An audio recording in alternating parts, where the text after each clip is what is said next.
Assalamu alaikum. I am Smina Kosar, teacher GHS Nova Gabra. Dear student, today we will study industrialization in the colonies. तो इससे पहले हमने जो video में पढ़ा था,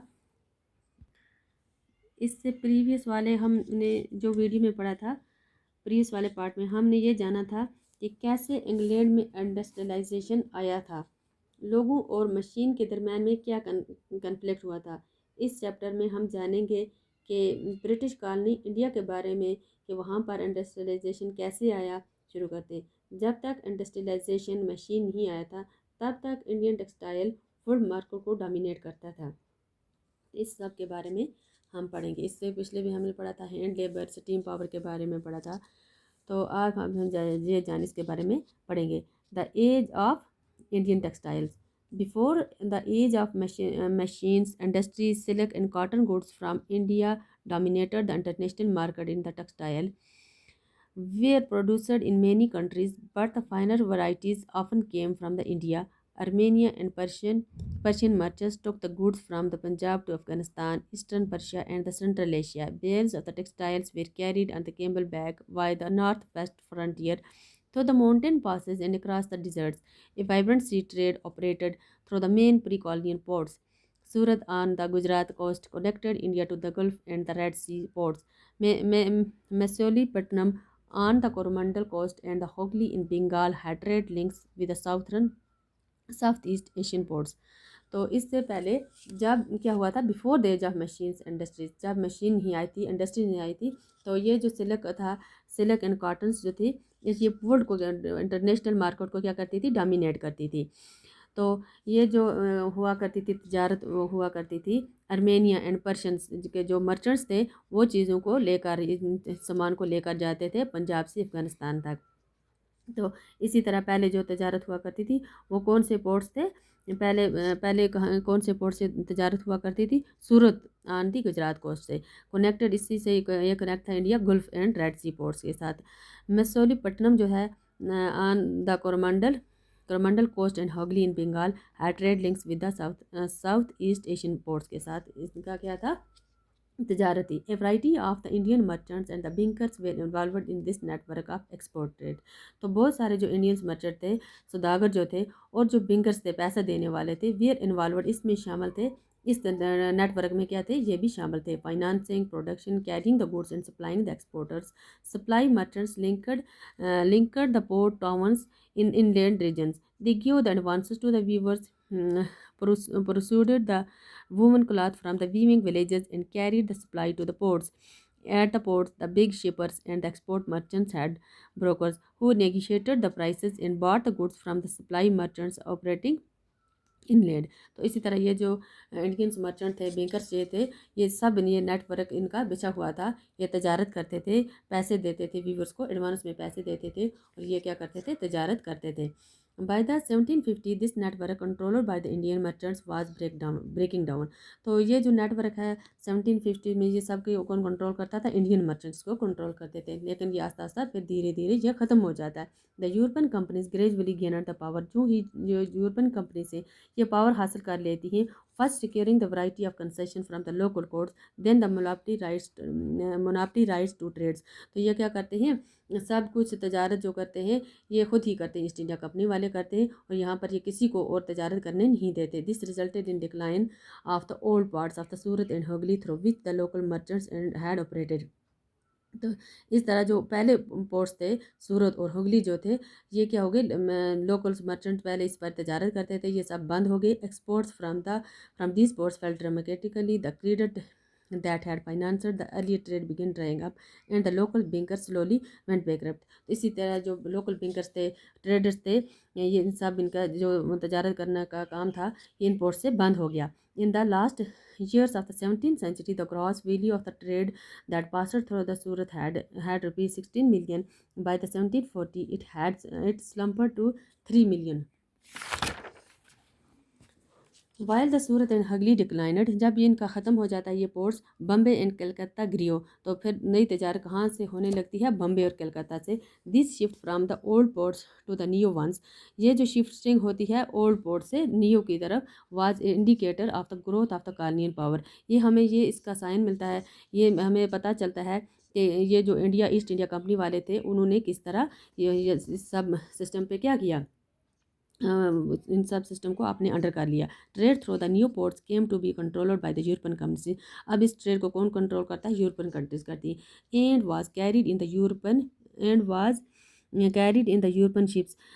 While many of the old trading houses collapsed, those that wanted to survive had to now operate within the network shaped by the European trading companies. How did these changes affect the life of the weavers and the artisans? तो इस changes ने किस तरह इसकी ज़िंदगी viewers और artisans की ज़िंदगी को अफेक्ट किया। तो what happen to the weavers, तो वीवर्स के साथ क्या होता है। The consolidation of the East India Company power after the 1760 did not initially lead to decline in the textile exports from the India. British cotton industries had not yet expanded, and Indian fine textiles were in right demand in Europe, so the company was keen on expanding the textile exports from the India. Before establishing the political power in Bengal and Carnatic in the 1760 and 1777, the East India Company had found it difficult to ensure a regular supply of the goods for the exports. The French, Dutch, Portuguese, as well as the local traders competed in the market to secure the woven cloth, so the weaver and supply merchants could bargaining and try selling to produce the best buyer. In the in their letters back to London, company official continuously complained to the difficulties of supply and the high prices. However, once the East India Company established political power, it could arrest and monopoly right to trade. तो जब ये east India company क्या करती है, political power gain करती है, तो it could arrest the monopoly right to trade, तो ये क्या करती है, ट्रेड को अपने अंडर कर लेती है, यहाँ पर ये खुद ही तजारत करते हैं और किसी को इसके अंदर आने नहीं देते। It proceeded a developed system of the management and control that would eliminate the competition, control cost and ensure the regular supplies of the cotton and the silk goods। यही प्राइसेस को कंट्रोल करते हैं, ये supply भी ही करते हैं, सब कुछ या ईस्ट इंडिया कंपनी वाले करते हैं। This it did not a series of the steps. First, the company tried to eliminate the existing traders and brokers connected with the cloth trade and establish a more direct control over the weaver। तो ये जो है direct control किस पर करते हैं, Weaver पर करते हैं। It appointed a servant called the gumthas to supervise the weavers, collect the supplies and examine the quality of the cloth।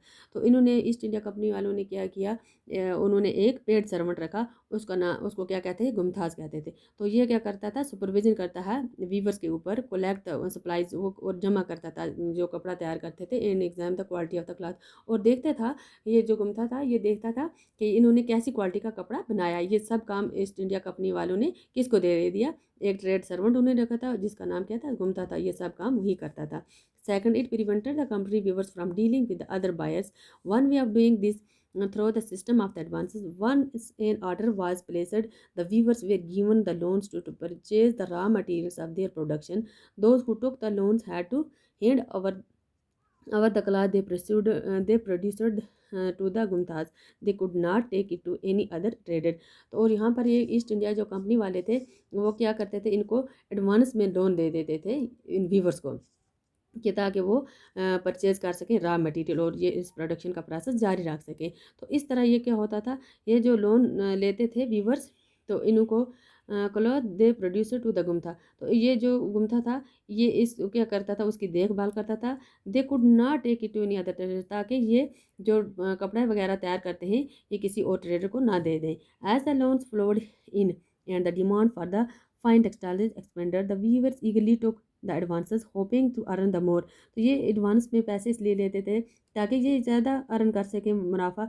Many weavers had small plots of the land which they did cultivate had earlier cultivated along with the weaving and the produce from this took the care of their family needs. Now they had to lease out the land and devote all their time to weaving. Weaving, in fact, required the labor of the entire family, with the children and women all engaged in the different stages of the process. तो ये जो viewers थे ये पहले cultivation करते थे, अब ये अपनी फैमिली की नीड्स को पूरा करने के लिए वीविंग का काम भी करते हैं। और जब ये वीविंग का काम करते थे तो इसको बहुत मेहनत की ज़रूरत होती थी, तो सब बच्चे और औरतें भी इस काम में शामिल हो जाते थे। Soon however in many weaving the villages they were reports of the clashes between the weavers and gomasthas. Early supply merchants had very often lived within the weaving villages and had a close relationship with the weavers, looking after their needs and helping them in times of the crisis. The new Gumthas were outsiders with no long-term social link with the villages. They acted arrogantly marched into the village with supplies in the points and punished the weavers for delays in supply, often beating and floating them. तो यहाँ पर ये जो गुमथाज थे, इनका कोई भी इनके साथ ज़्यादा तल्लक नहीं था, सोशली इनके साथ ये नहीं थे। ये जो नए गुमता थे, तो जब ये विलेज में आते थे सिपाहियों के साथ आते थे, अगर ये कपड़ा वक्त पर तैयार नहीं होता था या क्वालिटी में कोई फ़र्क होता था तो ये सख्त बिहेवियर के साथ इनके साथ वीवर्स के साथ पेश आते थे। कभी कभी तो क्लैश की वजह से इनको मार पिटाई भी होती थी। The weavers last the space to bargain the prices and sell to different buyers. और ये जो वीवर्स थे ये किसी डिफरेंट बायर्स को भी नहीं ये चीज़ें बेच सकते थे। The prices they received from the company, क्योंकि इन्होंने पहले ही पैसे कंपनी से लिए होते थे। Wise measurably low and the loans they had accepted tied them to the company. और इस तरह इनको ये जो हाई इंटरेस्ट पे ये जो लोन था वो ये पे करना पड़ता था। In many places, the Karnataka and Bengal weavers deserted village and migrated, setting up the looms in the other villages where they had तो ये जो विलेजेस थे विलेजेस वाले थे वीवर्स जो थे ये तंग आके अब इन्होंने माइग्रेशन शुरू कर दिया। तो वो उन्होंने अपने जो लूम्स थे जिस पर वो कपड़ा धागा वगैरह तैयार करते थे, अब ये दूसरे विलेजेस में चले गए ताकि वहाँ पे ये अपना काम कर सके। Elsewhere weavers along with the village traders revolt opposing the company and its office. तो इन्होंने इस कंपनी को और ऑफिस को अपोज करना शुरू किया। Over time many weavers began refusing the loans, closing down their workshops and taking to agriculture labour. तो ये जो वीवर्स थे इन्होंने क्या किया, रिफ्यूज़ कर दिया, इनकार कर दिया लोन्स देने के लिए और अपना काम बंद कर दिया इन्होंने। तो और and taking to agriculture labour, अब इन्होंने एग्रीकल्चर का काम शुरू कर दिया। By the turn of the 19th century cotton the weavers faced a new set of the problems. ऐसा नहीं है कि ये जब दूसरी जगह पे जाती है इनकी प्रॉब्लम ख़त्म हो जाती है, वहाँ पर इन्हें और नई मुश्किलात का सामना करना पड़ता है। इंशाल्लाह ये हम नेक्स्ट वीडियो में पढ़ेंगे।